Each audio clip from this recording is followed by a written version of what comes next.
Hello everyone, my name is Natalie Armstrong-Motin with Marketing Resolution, and I have with me today a colleague from Southern California. Everyone, this is Barb North. How are you? I'm wonderful. Thank you so much for joining me today. You are certainly welcome.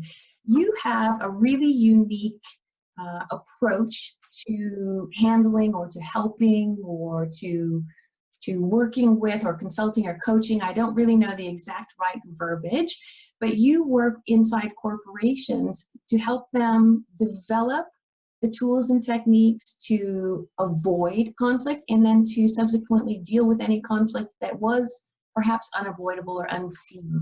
Tell me a little bit about how that works. Well, everyone has different styles in the way they respond to conflict. And there's that kind of chart of, are you accommodative? Are you competitive? Are you collaborative? Do you lean toward compromise? Are you an avoider? Do you avoid conflict? And so it's helpful for people to understand what their kind of default is. What do you do first? Do you first see conflict and you have to leave? Do you first just go, oh no, whatever you want? Do you join in the fight? Do you immediately come in and say, let's compromise? or are you a collaborator? And collaboration is a skill you want to develop, that we all want to develop. Now, there are situations when all those other styles fit. Everybody carries a little bit of that. But what is the appropriate style? If I'm talking to Stacy at the phone company and I've got something I'm very upset about, I don't care about my relationship that much with Stacy at the phone company. If I try to call her back, there are probably 250 or more Stacys at the phone company. So I have less invested in that, and I'm probably going to be a little more competitive and be a little more, I don't want to collaborate with you. I want you to fix the fact that I just got a $15,000 phone bill, and that has to be wrong. So understanding those styles and the ones that we lean toward is so critical to developing our way of working with conflict. Everyone that works in the conflict area in alternative dispute resolution knows that conflict is natural. Conflict happens. Conflict gives us information. It gives us opportunities. It occurs when change happens, and then we have to develop change to correct what has gone on. But we can't ever go back. You can't unring bells, so you have to work through it instead of around it. So I try to work with individuals to find their own way that they naturally do it, and then start adding tools, because no one wants to do this poorly. It's a tool situation. Which tools do I have? How are my listening tools? How are my communication skills? Do I know how to speak neutrally? So those are the kinds of things that I tend to work with people on an individual basis. What I do find is that it translates into us dealing with our inner conflicts, because a lot of it is about that. I like to say that we each have a board of directors in our brain, and there's all kinds of people sitting at that board of directors, and one of them is patterned after a parent maybe, and maybe another one a teacher, and maybe another one a friend that was nice or not nice. And we develop all these voices that tell us what we're doing and what we need to do, and what voices are we missing at the table. And so that's when I get into the internal thing, we need to look at what is a voice saying to you when you're having conflict with someone, or you're reacting in a challenging sense with someone. Why? What did you read? What did you read in what they said? What did that trigger for you? So that getting yourself balanced is a really important way to learn to deal with conflict. So I do approach coaching that way. And in ways I approach mediation and training that way as well, because that affects then how we work with others. Does that make sense? It makes perfect sense. And it makes sense from, like you said, all of those different angles. And I know that when we are careful listeners and someone else is having a really difficult time and their response to us or to a situation doesn't fit, then it's easy, not maybe for everyone, but for a lot of us, it's easy for us to respond in kind and just pull our shoulders back and become confrontational, as opposed to saying, you're clearly having a really bad day. Would you like to tell me about it? I know that you're angry. I know that it has nothing to do with me or this particular situation. So we could table this conversation for another day. We could talk about what's bothering you or what's angering you. And having that kind of verbal judo, having that kind of verbal tool available to us, and understanding that a lot of times when people are confrontational with us, it really has nothing to do with us. That's right. That's right. Sometimes that takes practice to learn. It does, and it's hard to not internalize those kinds of things. We're disappointed in someone. You know, a lot of it brings us down to I statements, you know, and I think you're a jerk is actually not an I statement, it turns out. It's a you statement, but an I statement that represents, I'm feeling X when you do Y, because for me it triggers Z. So to be able to look at something and say, wow, a feeling just came in. What just happened? What occurred to trigger that feeling? And then to be able to take it from a feeling to a conversation is a whole nother story, right? Because you feel the feeling, and then to be able to sort out and say, right now, I'm feeling uncomfortable, okay? Because you walked in the room and I didn't know you were coming in. And then we have to go to something deeper, which is why? What is the real uncomfortable is a good start, but because I was frightened, I thought I was alone and you scared me, okay? As opposed to someone walking in the room and going, what are you doing here? Why are you in here? Then that person is going to respond back in kind with, what do you mean, why am I here? I have a right to be here. And then you have a conflict. So to be able to work with yourself before you work externally, I like to develop an awareness of what is going on, to then rise to acceptance. That is the case. And then take action. Because so often we take action first, whether it's verbal action or physical action, or whether it is, we have to go right to action instead of, wow, I am aware that a person just walked into the room and scared me. I accept that that just happened. That's okay. I don't have to judge myself for that. I don't have to judge them for that. It doesn't mean someone was wrong. And I know I'm, dealing with or discussing right now things that are relatively benign. But if you can picture how things escalate, a lot of conflict escalates from something that starts out relatively benign. So I think we all can. We've all had coworkers. We're all members of families. We're all neighbors. We all have, fellow congregants or children. We can all imagine it. But I think that for me, the fact that you go at this very foundational level to help people develop these skills and techniques, I know that there is a rising tide kind of motion then that happens for companies, because if your employees are better able to communicate, better able to manage multicultural or multilingual differences. If that foundation is solid and those people are solid and those people are happier in their workplace, the company is, for lack of a better word, a happier company, more profitable, right, more productive, more effective, more efficient. And so that there's this rising tide energy that comes up from the core of the employees all the way to the top, all the way to the bottom line for the companies. That's absolutely right. That's absolutely right. And the other thing that I try to work with people with is learning to anticipate what will create conflict, to be prepared for that.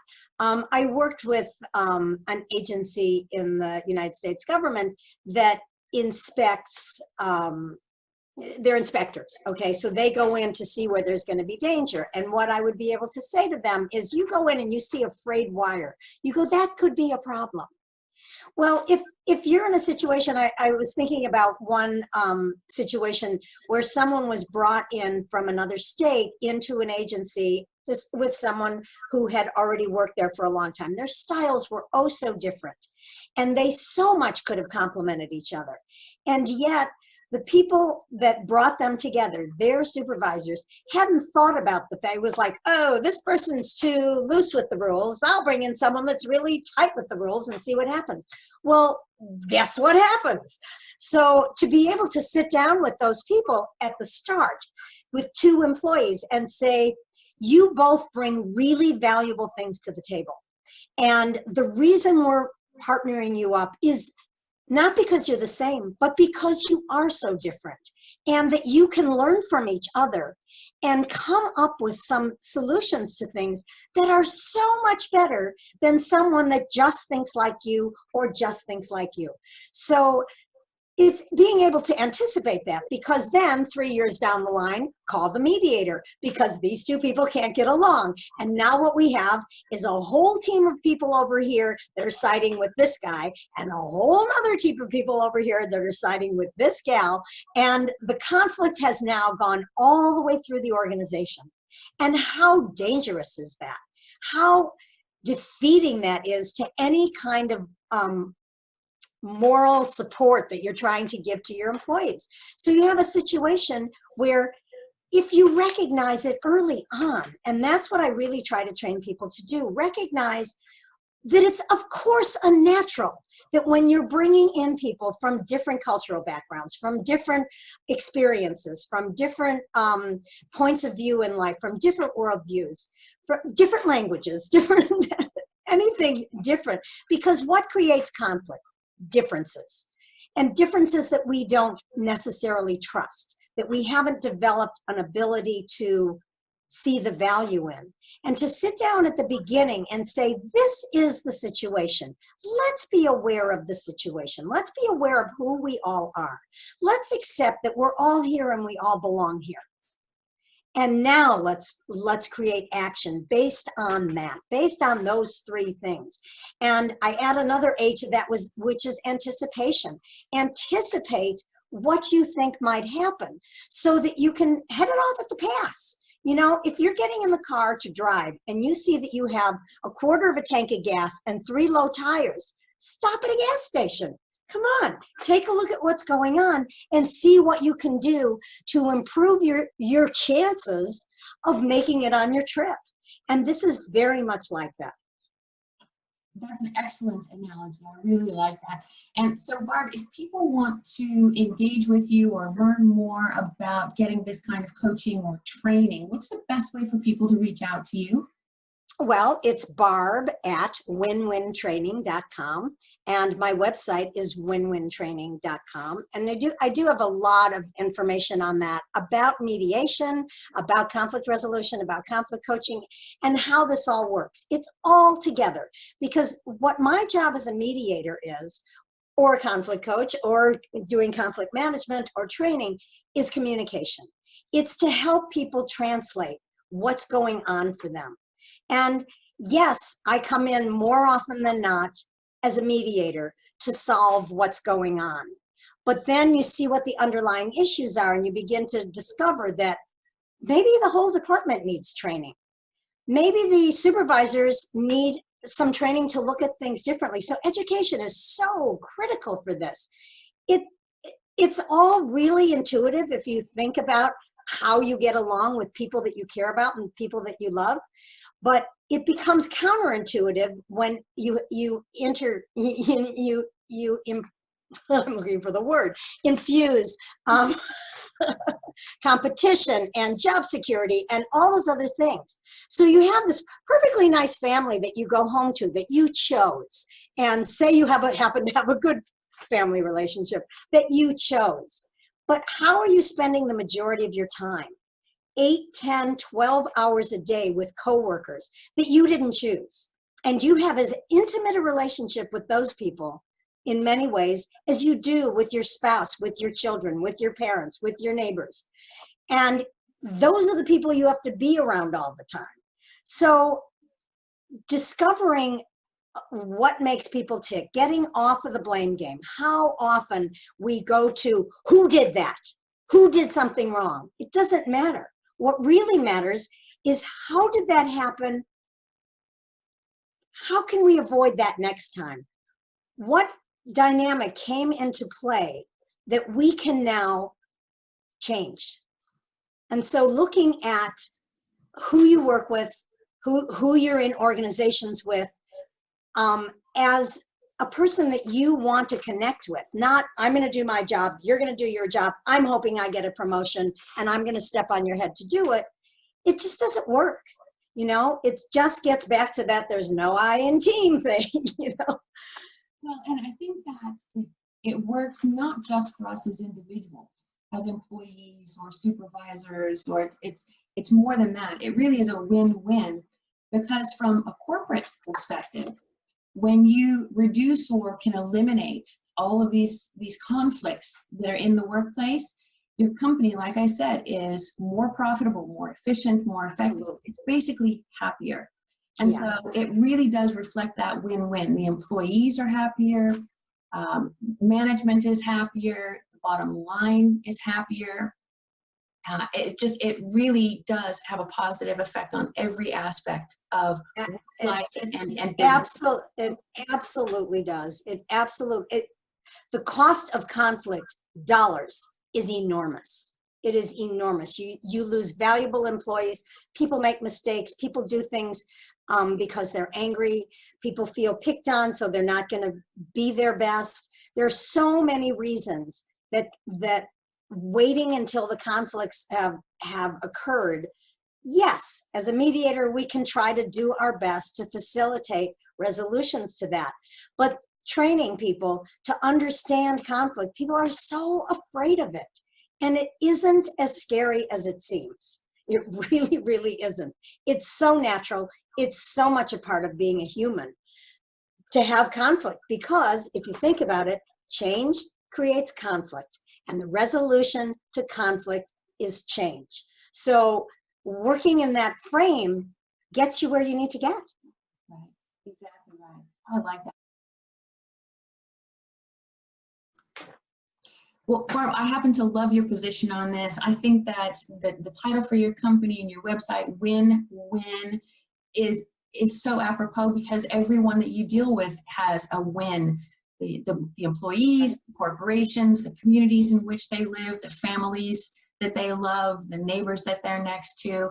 I think it's a perfect balance. Thank you so much for explaining what you do and how you help people. I really appreciate your time.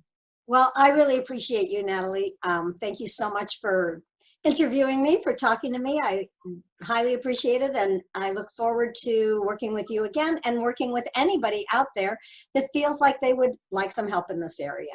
Thank you so much. And for anybody who's watching, I will encourage you to, I will of course put the web address in the description bar down below, but click the link, log on to the website, call Barbara. She's just the loveliest, most professional person in our industry, and she will answer your questions. And I know that she's also got a great sense of professionalism, in that if her company isn't the right company to provide you answers, she belongs to a really large, dynamic industry, and she will refer you to the person that can best help you. Absolutely. And so log on to the website, connect with Barb, and let her help you move things forward in your company.